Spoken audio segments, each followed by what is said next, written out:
آج ہم اس ویڈیو میں حضرت یونس علیہ السلام کا واقعہ بیان کرنے والے ہیں کہ حضرت یونس علیہ السلام سے کیا ایسی خطا ہو گئی اور آپ ایک بڑی مچھلی کے پیٹ میں 40 دن زندہ کیسے رہے۔ اب ہم شروع کرنے والے ہیں حضرت یونس علیہ السلام کا قصہ۔ حضرت یونس علیہ السلام ایک عظیم اور کریم نبی تھے۔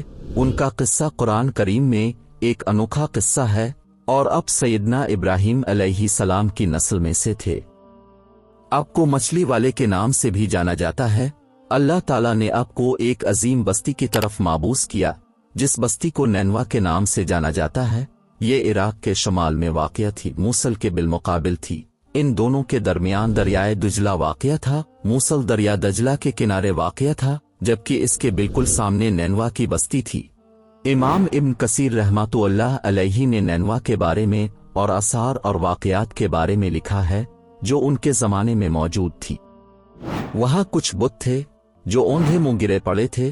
اللہ تعالیٰ نے حضرت یونس علیہ السلام کو نینوا کی طرف رسول بنا کر بھیجا۔ اس بستی میں موجود لوگوں کی تعداد لاکھ سے کچھ زیادہ تھی۔ رہا یہ سوال کہ لاکھ سے کتنے زیادہ تھے، اکثر علامہ کرام نے وضاحت کی ہے کہ وہ 1 لاکھ سے تقریباً 20,000 زیادہ تھے۔ اس طرح بستی والوں کی تعداد 1,20,000 تھی اور یہ سب کے سب کفر پر تھے۔ یونس علیہ السلام سال ہر سال انہیں دعوت دیتے رہے لیکن وہ اپنے کفر پر ہی ڈٹے رہے۔ پھر انہوں نے حضرت یونس علیہ السلام پر ظلم اور جبر شروع کر دیا، انہیں دھمکیاں دی، مصائب و آلام سے دوچار کیا۔ مطلب یہ کہ جس طرح دوسرے انبیاء کرام کے ساتھ سلوک کیا گیا ان کے ساتھ بھی وہی سلوک ہوا۔ آخر اپنی قوم کو اللہ کے عذاب سے آگاہ کرتے ہوئے اعلان فرما دیا کہ فلاں دن تم پر عذاب آ جائے گا، اور پھر غصے کی حالت میں اس بستی سے نکل گئے، جبکہ اللہ تعالیٰ نے انہیں متعین دن کی مہلت دینے کی اجازت تو دی تھی لیکن اس بستی سے نکل جانے کا حکم نہیں دیا تھا۔ جب آپ نے انہیں یہ مہلت سنائی تو خود غصے کی حالت میں اس بستی سے نکل گئے۔ انہوں نے گمان کر لیا، یعنی ان کا خیال یہ تھا کہ اگرچہ وہ اللہ تعالیٰ کی اجازت کے بغیر نکل کھڑے ہوئے ہیں پھر بھی اللہ تعالیٰ ان پر تنگی نہیں کریں گے، کیونکہ وہ اللہ کے معزز نبی اور رسول ہیں اور ان کی قوم کے لوگ اللہ کی گرفت اور اس کے عذاب کے مستحق ہیں۔ انہیں پر اللہ کا عذاب نازل ہونے والا ہے۔ اس عذاب کی خبر انہیں پہلے ہی سنا دی گئی ہے اور مہلت دے دی گئی ہے، مگر وہ خود اگرچہ اللہ کی اجازت کے بغیر ہی چلے آئے ہیں اور وہ کسی گرفت میں نہیں آئیں گے، اللہ تعالیٰ ان کے لیے کوئی تنگی نہیں فرمائیں گے اور وہ سمندر کی طرف چل دیے۔ انہی دنوں میں عذابی الہی کی کچھ علامات نینوا بستی پر ظاہر ہونا شروع ہو گئی۔ ایک بہت بڑا سیاہ بادل ان کی طرف بڑھنے لگا۔ اس بادل میں آگ کے شعلے دکھائی دینے لگے۔ ان لوگوں نے یہ بادل ان متعین دنوں سے پہلے ہی دن دیکھ لیا۔ اس کو دیکھتے ہی وہ سمجھ گئے کہ جس طرح سے حضرت یونس علیہ السلام نے انہیں آگاہ کیا تھا یہ عذاب ان پر نازل ہو کر رہے گا، اور جو عذاب حضرت لوط علیہ السلام کی قوم پر آیا تھا وہ اس کے بارے میں بھی اچھی طرح جانتے تھے۔ وہ بستی ان کی بستی کے قریب ہی تھی، اس لیے ڈر گئے۔ ان کے سردار جمع ہوئے اور کہنے لگے، جیسے تم سے پہلے لوگوں پر عذاب اترا کرتے تھے تم پر بھی یہ نازل ہو کر رہے گا، جلدی کرو سب جمع ہو جاؤ۔ چنانچہ انہوں نے بات پر اتفاق کر لیا کہ حضرت یونس علیہ السلام نے سچ فرمایا تھا۔ اللہ کی قسم یہ بالکل وہی عذاب ہے، تم اللہ کے عذاب سے نجات نہیں پا سکو گے۔ اس سے بچنے کی ایک ہی صورت ہے کہ تم ایمان لے آؤ اور توبہ کر لو۔ اس طرح وہ سب کے سب ایمان لے آئے لیکن حضرت یونس علیہ السلام وہاں موجود نہیں تھے۔ ان کی عدم موجودگی میں یہ سب کے سب یعنی 1,20,000 افراد ایمان لے آئے۔ انہوں نے پیوند لگے کپڑے پہنے، وہ اللہ کے حضور عاجزی، انکساری اور آہوزاری شروع کر دی، رونے لگے، اللہ سے بخشش مانگنے لگے کہ اسی حالت زار میں باہر کھولے میدان کی طرف نکل آئے۔ ان کے سرداروں نے سب کو الگ الگ کر دیا، یہاں تک کہ ماں اور بیٹے کو بھی جدا کر دیا۔ سب اپنی اپنی جگہ پر یعنی ماں اپنی جگہ پر اور بیٹا اپنی جگہ پر آہوزاری کرنے لگے تاکہ ان پر اللہ تعالیٰ کی رحمت نازل ہو جائے۔ یہ عذاب 3 دنوں تک ان کے سروں پر منڈلاتا رہا اور یہ بھی مسلسل آہوزاری کرتے رہے، اپنی عاجزی ظاہر کرتے رہے، معافیاں مانگتے رہے۔ آخر کار اللہ تعالیٰ نے ان پر رحم و کرم فرما دیا اور عذاب کو ان سے پھیر لیا۔ سابقہ امتوں میں کسی میں یہ سننے میں نہیں آیا کہ پوری قوم ایمان لے آئی ہو۔ تمام بستیوں میں ایک بھی بستی ایسی نہیں تھی